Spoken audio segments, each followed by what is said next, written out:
Apa kabar semuanya? Semoga kabarnya baik ya.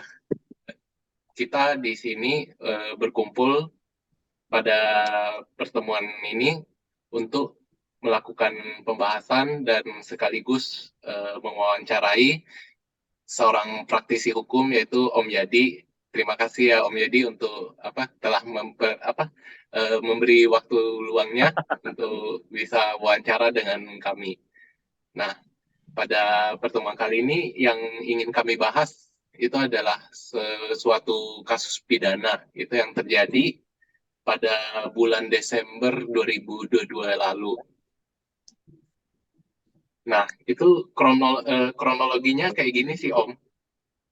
Peristiwa hukumnya itu terjadi di Takalar, Sulawesi Selatan. Itu Ya, ada ya. ada seorang pelaku berinisial MA. Dia tertangkap melakukan pencurian motor di Takalar, di mana motor yang dicuri itu merupakan pemiliknya itu pedagang sayur. Nah, Ya. jadi pas udah ditangkap sama polisi, si pelakunya bilang, alasan saya untuk melakukan pencurian motor ini karena istri saya ingin bersalin, saya nggak punya duit. Jadi terpaksa saya curi motor, saya gadain untuk sekitar dapat 1,5 juta gitu. Nah, awalnya polisinya nggak percaya tuh dari sekedar BAP-nya. Jadi mereka cek, mereka kirim uninnya, ternyata emang bener istrinya itu lagi mau bersalin, terus dianya nggak ada duit. Nah, akhirnya dari sana itu pihak pengadilan, pihak pihak jaksa gitu ya, kejaksaan, mereka memutuskan untuk melakukan mediasi antara si korban yang pedagang sayur dengan yang pencuri motor itu. Nah, yang pedagang sayur pun merasa kasihan.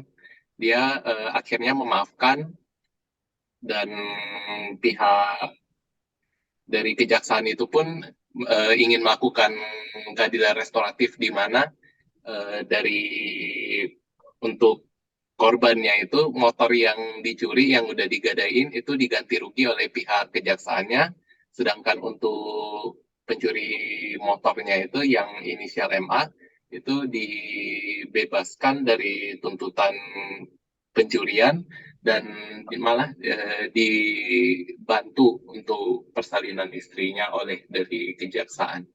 Nah, itu sih kronologi dari kasus hukum tersebut.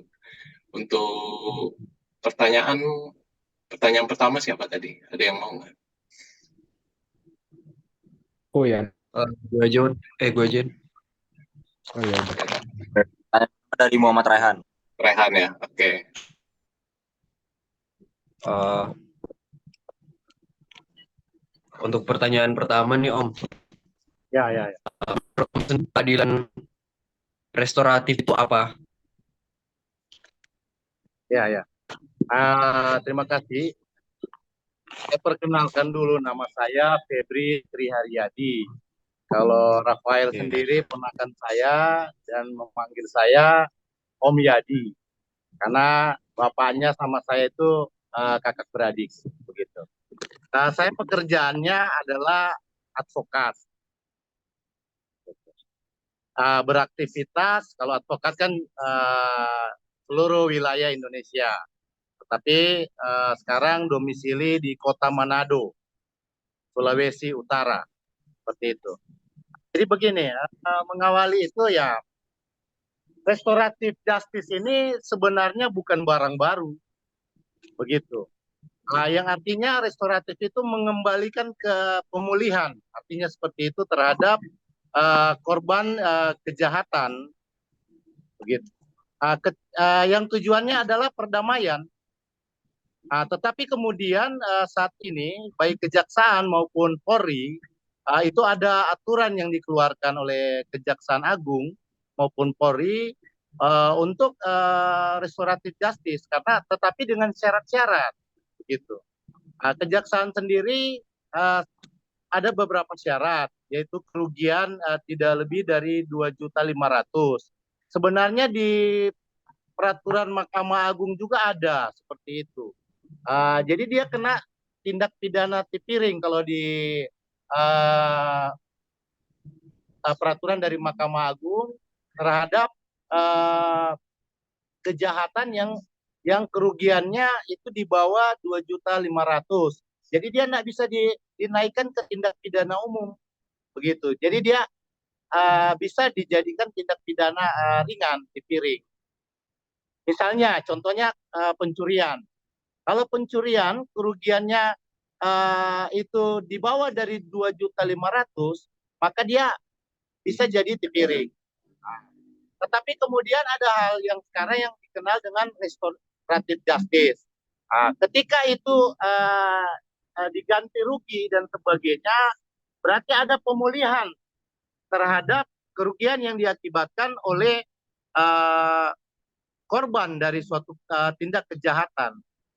Sebenarnya restoratif justice ini sangat baik sekali karena banyak juga hal-hal dulu yang biasa kita mendengar bersama, ada yang pencuri sandal misalnya, sandal jepit, tapi kemudian sampai di pengadilan dan dihukum sesuai dengan kacamata dengan aturan tadi pasal pencurian yang kita tahu bahwa ancamannya di atas 5 tahun kan, seperti itu. Padahal secara kumulatif kerugiannya itu sangat kecil sekali, seperti itu.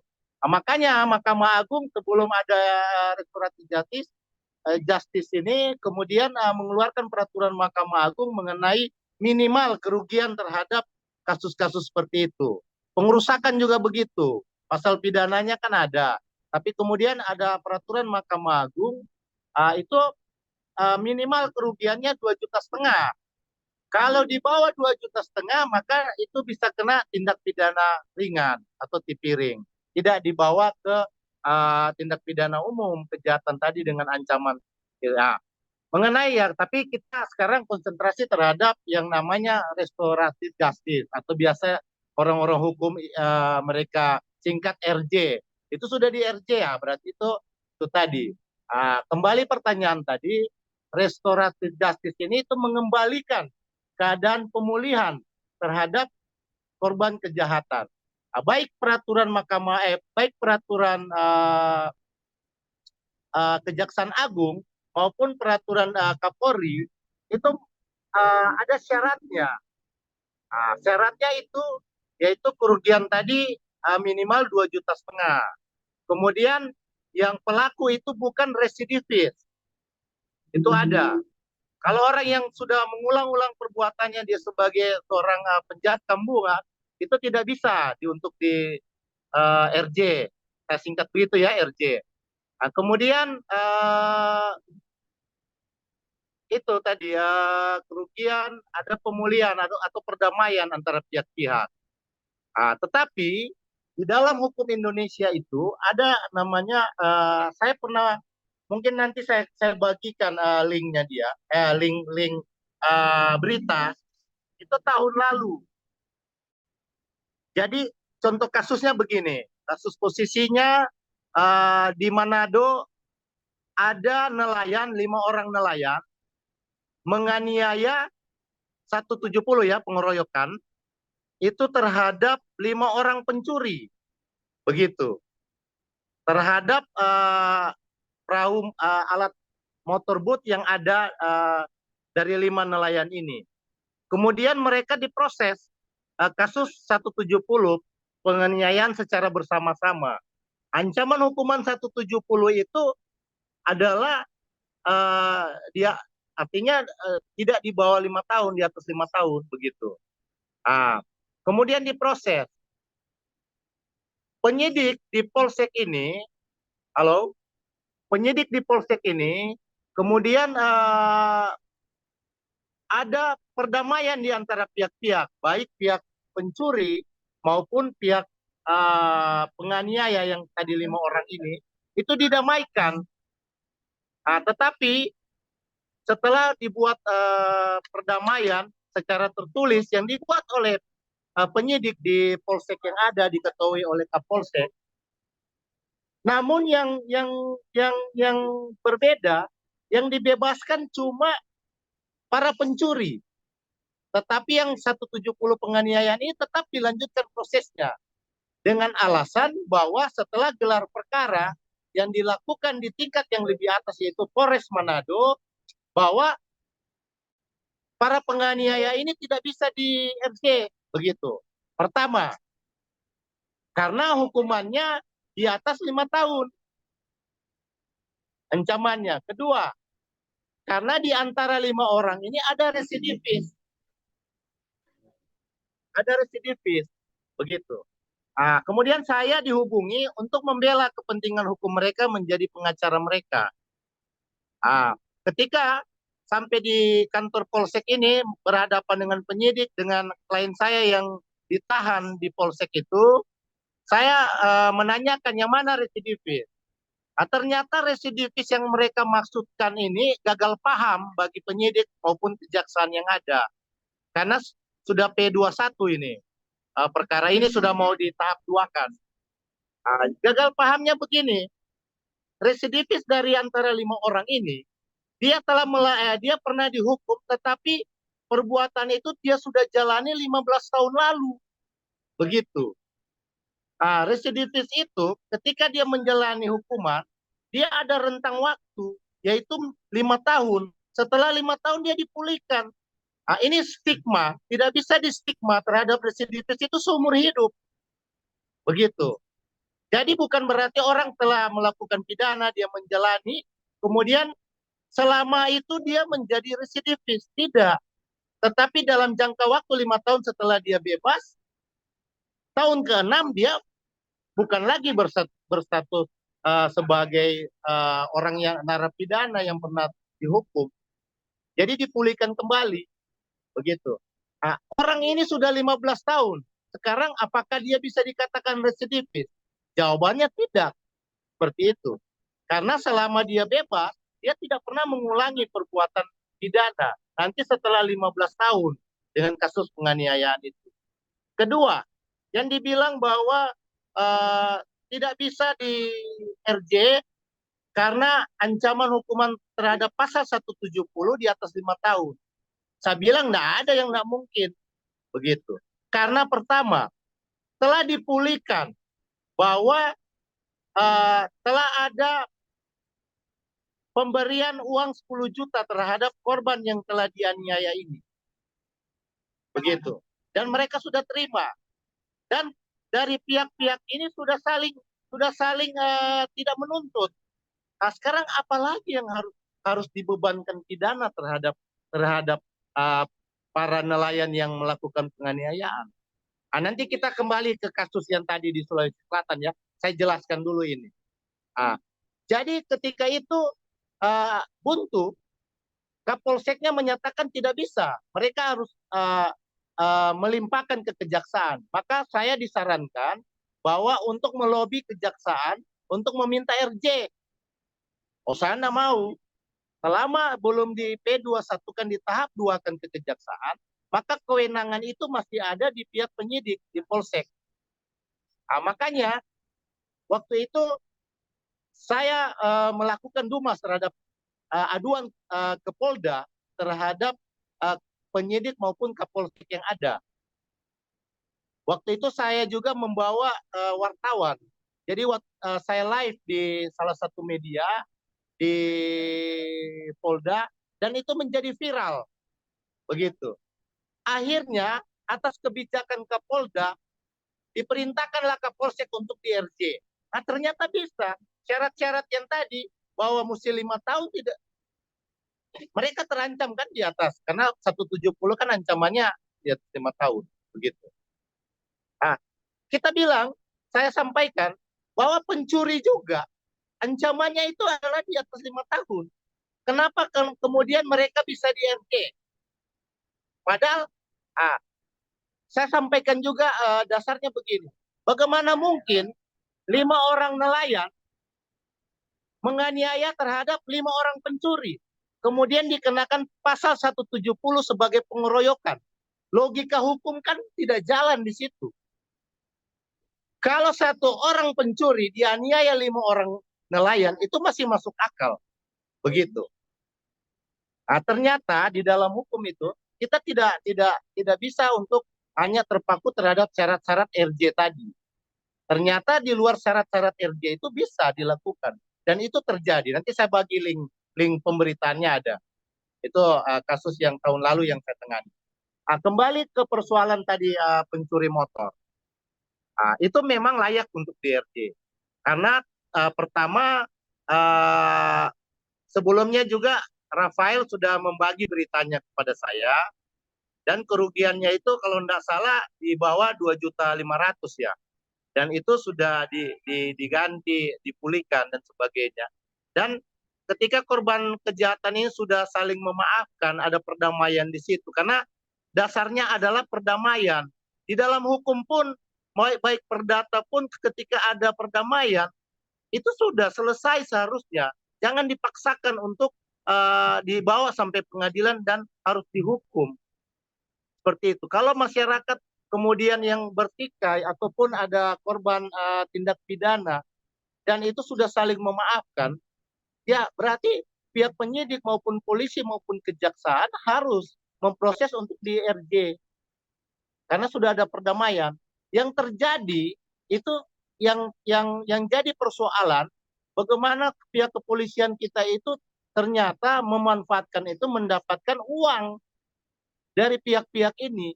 Begitu juga di kejaksaan, berarti kan integritas terhadap penegak hukum ini yang tidak bersih. Nah, itu yang harus kita sikapi bersama.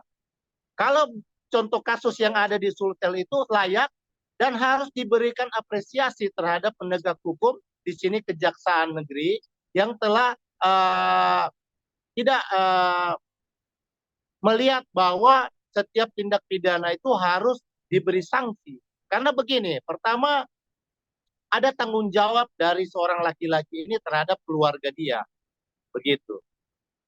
Karena dia tumpuan harapan dari keluarga untuk menafkahi keluarganya kan, seperti itu. Kedua, kasus ini sudah berdamai dan pihak yang menjadi korban yang dicuri motornya sudah bisa menerima. Berarti kan sudah ada perdamaian. Kemudian kalaupun dikasih dengan uang kompensasi dari perdamaian itu untuk DRT, ya hal yang wajar juga begitu. Tetapi tidak dimanfaatkan oleh pihak. Ada yang lain begini. Biasa banyak peristiwa hukum seperti itu kemudian dimanfaatkan oleh penegak hukum. Misalnya korban dari ini untuk DRJ, tetapi dimanfaatkan oleh kepolisian atau kejaksaan untuk meminta uang yang banyak. Begitu. Akhirnya polisinya dapat uang, jaksanya dapat uang dari suatu tindak pidana itu. Jadi sampai di situ saja. Siapa yang bertanya lagi, kemudian kita berdiskusi lagi. Terima kasih. Oke, makasih Om. Pertanyaan nomor 2.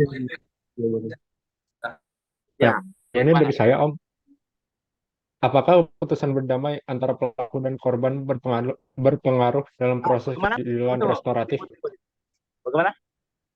Apakah keputusan berdamai antara pelaku dan korban berpengaruh dalam proses keadilan restoratif?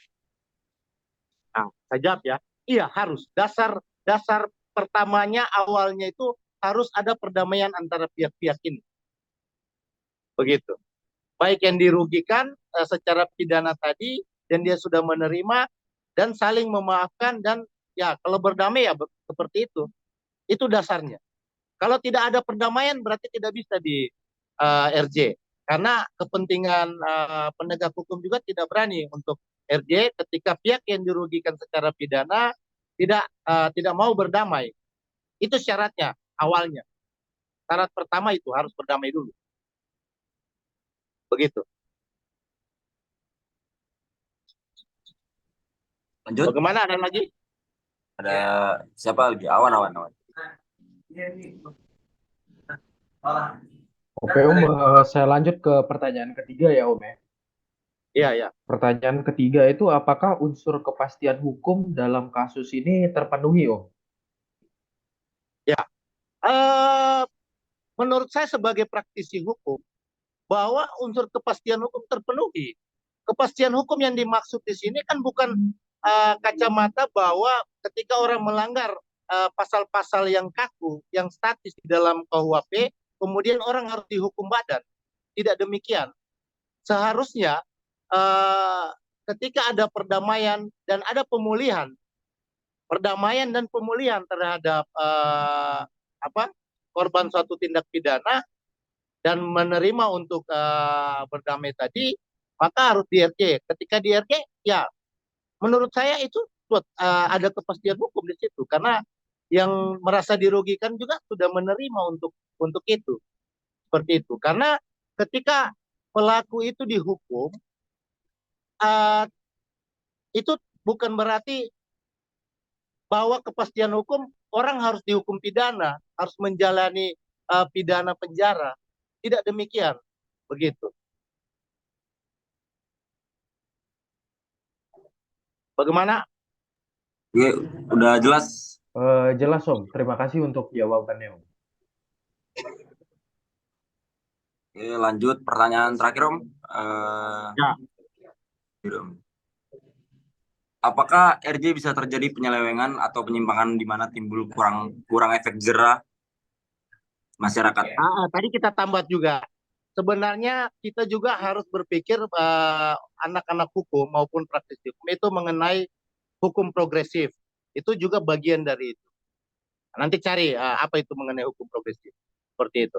Pertanyaan dari Rafael mengenai penyimpangan terhadap RJ, banyak. Penyimpangan di sini salah satu dimanfaatkan oleh penegak hukum, baik polisi maupun kejaksaan, maupun kalaupun di pengadilan juga ada, yaitu digunakan untuk berdamai, tetapi ada nilai uang yang bisa menjadi pemerasan terhadap pelaku tindak pidana. Orang kalau dia perhadapkan terhadap persoalan pidana, apapun dia bisa buat, yang penting dia bebas dari pidana. Makanya misalnya kerugian tadi cuma 5 juta, kemudian mereka minta sampai 50 juta. Itu banyak terjadi seperti itu. Kenapa institusi kepolisian maupun kejaksaan sampai hari ini bukan tidak dipercaya, tetapi masyarakat belum yakin terhadap penegakan hukum yang dilakukan kepada mereka. Kenapa? Kepolisian belum bisa membersihkan diri mereka. Coba lihat di kasus Sambo kemarin. Itu nyata. Banyak yang begitu. Di daerah-daerah pun banyak kasus-kasus. Jadi RJ juga itu bisa menjadi hal kemudian digunakan oleh pihak penegak hukum untuk meraup keuntungan terhadap hal itu. Seperti itu. Pasti. Justru itu penting pengawasan dari pihak-pihak yang ada. Nggak perlu takut terhadap penegak hukum ini, karena yang dalam diskusi-diskusi pun saya sampaikan bahwa polisi dan kejaksaan belum bisa diterima masyarakat sampai saat ini karena mereka belum bersih seutuhnya. Karena begini, kasus korupsi juga, KPK ini hanya sebagai lembaga ad hoc, ya kan, lembaga yang sementara, begitu. Tetapi karena pihak kepolisian tidak bisa diharapkan terhadap suatu tindak pidana korupsi maupun kejaksaan demikian, sehingga KPK ini sampai saat ini masih ada karena masih dibutuhkan untuk penegakan hukum di dalam kasus korupsi. Begitu. Banyak hal yang bisa terjadi penyimpangan. Mungkin ini sudah keluar dari konteks, tapi saya memberikan wawasan tentang bagaimana itu dunia hukum yang ada. Seperti itu. Ada lagi?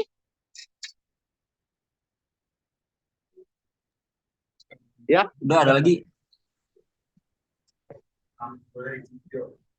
Aman kan? Yang ada lagi? Terakhir mungkin. Kayaknya udah sih. Mau langsung ditarik kesimpulan, ditutup. Ya. Jadi kesimpulannya mengenai restoratif justice atau RJ itu baik Kejaksaan Agung maupun kepolisian itu mereka sudah kasih aturan mengenai itu. Nanti bisa dicek aturan dari peraturan Kejaksaan Agung maupun peraturan Kapolri itu ada mengenai itu. Kemudian kesimpulannya bahwa yang mengenai RJ tadi, yang mengenai syarat-syarat RJ itu ada yang mereka keluarkan baik kejaksaan maupun kepolisian. Yaitu pertama, bukan residivis, ancaman hukumannya di bawah 5 tahun, kemudian kerugian yang ada di bawah minimal 2,5 juta. Tetapi saya sebagai praktisi hukum kemarin mendobrak itu, dan itu terjadi bisa di RJ. Begitu. Jadi ketika syarat berdamai antara pihak-pihak itu yang menjadi dasar utama. Berarti kan sudah dipulihkan dan sudah ada nilai uang yang diberikan untuk korban penganiayaan yang ada, dan dia bisa menerima itu. Seperti itu. Jadi syarat-syarat yang baik kejaksaan maupun pihak Polri itu tidak harus begitu. Ketika pihak-pihak berdamai dan dia menarik terhadap laporannya dan sebagainya, tuntutan hukumnya, itu harus diterima sebagai bisa di RJ. Jadi tidak terpaku bahwa ancaman hukumannya harus di bawah 5 tahun. Iya, di bawah 5 tahun dan kerugian 2,5 juta. Demikian. Oke, Om. Makasih banyak, Om. Ya, sama-sama. Makasih banyak, Om. Makasih banyak, Om. Belajar yang baik, anak-anak hukum mesti menjadi pendobrak, karena miris. Dunia hukum itu selalu dianggap hitam, tetapi kita sebagai orang hukum mesti optimis bahwa penegakan hukum itu, keadilan hukum itu tetap akan terjadi. Begitu. Kalau bukan kita, siapa lagi? Demikian. Salam semua. Terima kasih banyak, Om. Ya. Terima kasih, Om. Makasih, Ya. Om. Ya. Ya. Ya. Ya.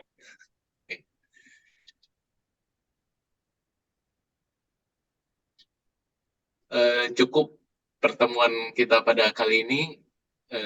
Jika ada kata-kata yang kurang mengena, kami minta maaf, dan kami ucapkan terima kasih lagi kepada Om Yadi untuk telah memberikan waktu luangnya bisa melakukan pembahasan dengan kami. Sekian, terima kasih.